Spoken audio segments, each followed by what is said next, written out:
Hello, I'm Nikki Newman. This is my official YouTube channel. Please subscribe and support us. CBS Y&R Spoilers. Hello everyone, welcome back to the channel. Today is a truly wild Wednesday, and we have some absolutely earth-shattering, mind-blowing updates to discuss regarding Genoa City. The drama is hitting a fever pitch, and we are diving straight into the absolute madness that just unfolded. And let me tell you, we all know Sally Spectra has been going through absolute hell lately. She has been navigating this incredibly high-risk pregnancy with Billy Abbott, and it has been stressful. The doctors are constantly running tests. Billy is pacing the halls, absolutely terrified of losing another child because of his own past trauma with Delia. He is pushing for marriage, trying to lock down their future, trying to prove he is a stable guy. But Sally is just exhausted. She is lying in that hospital bed, hooked up to monitors, just trying to keep her stress levels down. But there is no rest in Genoa City. There never is. Because the past never stays buried. So we have to go back. We have to look at the ghost that has been haunting Sally this entire time. Because long before Billy, there was Adam Newman, and there was the baby they made together. The baby that Sally wanted more than anything in the world, because Sally has always been a fighter. She came to town with nothing, chased out of Los Angeles, and she had to rebuild her entire life from scratch. And beneath all the ambition and the fashion designs, she just wanted a family. She wanted a child of her own to love unconditionally. So when she got pregnant with Adam's baby, it was a messy situation, but it was her dream coming true. But then the tragedy struck. The doctors came in and delivered the worst news a mother could ever hear. They said the baby died. They said the little girl didn't make it, and it broke Sally. It completely shattered her, and it broke Adam too. It broke his mind so badly that he ran off to Vegas, regressed into his dark spider persona, and completely detached from reality. The grief destroyed them both. It ripped their relationship to shreds. But here is the thing, the one glaring, massive plot hole that always bothered us. And it bothered Sally too, deep down in her soul. She never saw the body. The doctor delivered the news, the tears flowed, the world ended, but there was no physical closure. No final goodbye. And in the soap opera world, we all know the golden rule. No body means no death. But we just kind of accepted it. We thought it was just a rushed storyline. We thought the writers just wanted to move on to the next drama. But Sally never fully let go. She always had this tiny, agonizing sliver of hope that her baby was still alive out there somewhere. And she was right. Because the baby didn't die, she was stolen. And who took her? Who orchestrated this massive, cruel, unforgivable lie? Victor Newman, because of course it was Victor Newman. The mustache himself. The great puppet master of Genoa City who sits in his tower at Newman Enterprises and moves people around like chess pieces. So why did he do it? Why would a grandfather steal his own flesh and blood and let his son believe the child was dead?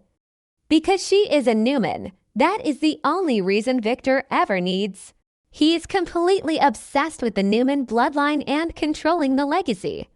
He looked at Adam and he saw Wildcard, a dangerous, unpredictable man. And he looked at Sally and he saw a grifter. A woman who clawed her way up from the bottom, someone he deemed unworthy of raising a Newman heir. And Victor has this twisted, sick logic. He probably convinced himself he was doing a noble thing. He thought he was protecting the child from Adam's chaos and Sally's influence, so he just took her. He bought off the doctors. He faked the medical records. He arranged for the baby to be smuggled out of the hospital while Sally was grieving. It is just despicable. And this is not even the first time Victor has done something like this. He has a long history of playing God with people's lives.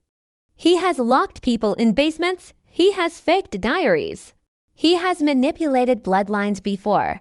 His ultimate plan was probably to hide this little girl, whose name is Era, in some secret location. Maybe a private estate in Europe with a team of nannies. And he planned to just keep her a secret until she was an adult.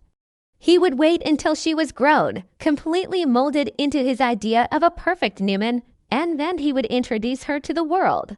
He would reveal the truth on his own terms, as always. But Victor made a mistake, a massive, catastrophic mistake. Because he forgot that he is not a god. He is just an aging man who is currently drowning in family crises. Right now, Victor is fighting a war on multiple fronts. He is launching a hostile takeover of the Summers Group, fighting Phyllis and Lauren. But more importantly, he is dealing with Nick. Nick Newman is rapidly spiraling into a severe addiction. Nick is hitting rock bottom. And Victor and Nikki are desperately trying to save him. And maybe that is what broke Victor's resolve. Maybe watching his golden boy, his moral compass son, destroy himself made Victor look in the mirror. He is trying to save Nick's life, but he completely destroyed Adam's life by stealing Era. The guilt must have finally become too heavy. Victor realized he was wrong. He realized he needed to wake up and be alert, to stop making these arrogant mistakes that destroy his own family. He had to fix it before the karma completely wiped out the Newman legacy. So Victor chooses to tell the truth. He makes the shocking decision to bring Era back. And this leads us to the most incredible, heart-stopping scene at the hospital. Let's set the stage here. Sally is resting in her hospital bed. The room is quiet except for the rhythmic beeping of the heart monitors. Billy is there, probably pacing the floor, stressing about Sally's current pregnancy, trying to be the supportive boyfriend. The tension is already thick, and then the heavy door slowly opens. But it isn't a nurse coming to check her vitals. It is Victor Newman. But he doesn't look like the arrogant billionaire we all know. He doesn't stride into the room demanding respect. He looks defeated. He looks old and tired. He is carrying the weight of a horrific sin, and he doesn't come alone. Victor steps aside, and standing right behind him, half hidden by his dark suit, is a little girl, Era. She is right there, breathing, alive, looking around the bright, sterile hospital room with wide eyes. The baby that was supposed to be dead, the baby that shattered Sally's world. And the world literally just stops spinning. The air is sucked out of the room. Sally's physical reaction is instant. The monitors start beeping wildly as her heart rate spikes. She doesn't care about the 4 lines in her arm. She doesn't care about the doctors telling her she needs to stay on bed rest for her current pregnancy. She just moves. And then Victor speaks, and his voice is probably shaking. He looks at Sally, the woman he has despised and plotted against for years, and he says the words we never thought we would hear. He apologizes. Victor Newman actually apologizes. He admits he was wrong. He begs for her forgiveness. He confesses everything right there in the open. But Sally isn't even listening to Victor. She doesn't care about his excuses or his apologies. Her entire focus is on Era. It is pure, primal, maternal instinct taking over. She reaches out, tears streaming down her face, and she pulls this little girl into her arms. And the hug, the embrace between them is just visceral. It isn't awkward. It isn't hesitant. It is a reunion of souls, because a mother always knows. Sally feels the weight of her child in her arms. She smells her hair, and she just knows. The missing piece of her heart violently slams back into place, and Era recognizes her too. There is this unspoken, profound connection. They just hold on to each other as if the rest of the world has completely disappeared. It is a beautiful, miraculous moment, but we have to talk about the absolute chaos this is going to cause. Because the fallout from this is going to be biblical. First of all, look at Billy Abbott. Poor Billy is just standing there in the hospital room watching this unfold. He has an engagement ring burning a hole in his pocket. He has been trying so hard to prove he is the man for Sally, and suddenly the living, breathing ghost of her past with Adam walks through the door. Billy has to realize in that moment that everything has changed. He can never compete with this. Sally and Adam now share a living child. The bond between them is permanent and undeniable. Billy's dream of a simple, quiet life with Sally is completely out the window. And then there is Adam.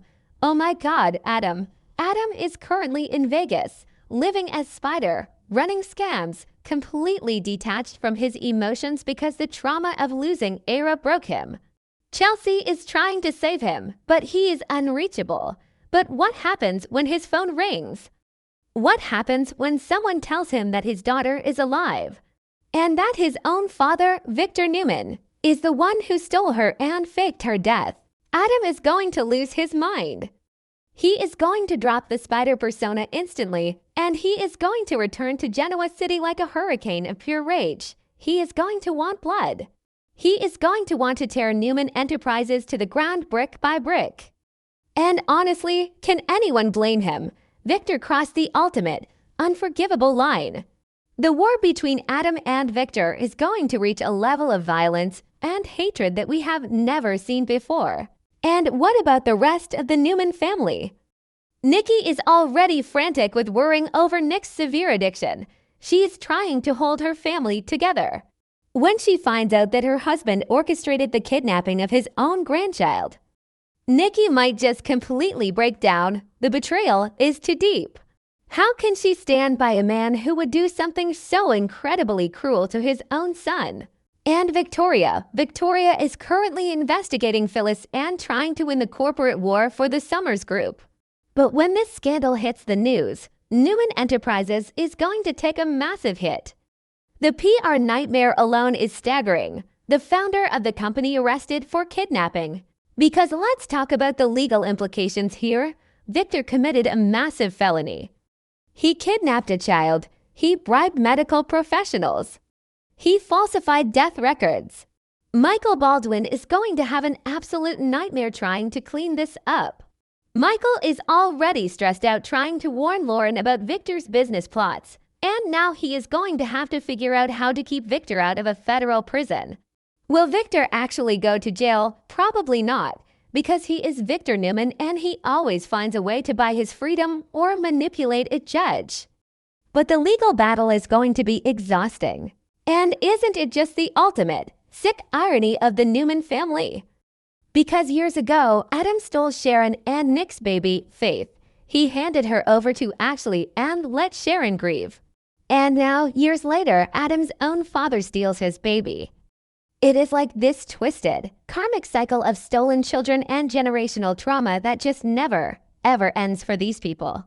They just keep repeating the same horrific mistakes. But right now, amidst all the impending chaos, the legal threats, Adam's incoming rage, and Billy's heartbreak, there is just Sally and Era in that hospital room holding each other. Sally finally has the family she always dreamed of. The child she mourned is back in her arms. And for just one brief, fleeting second before the storm completely destroys Genoa City, everything is perfect. So we are just going to have to wait and see how this all explodes. Because the writers have just dropped the biggest bomb of the decade. Make sure you stay tuned, because you will not want to miss a single second of this fallout.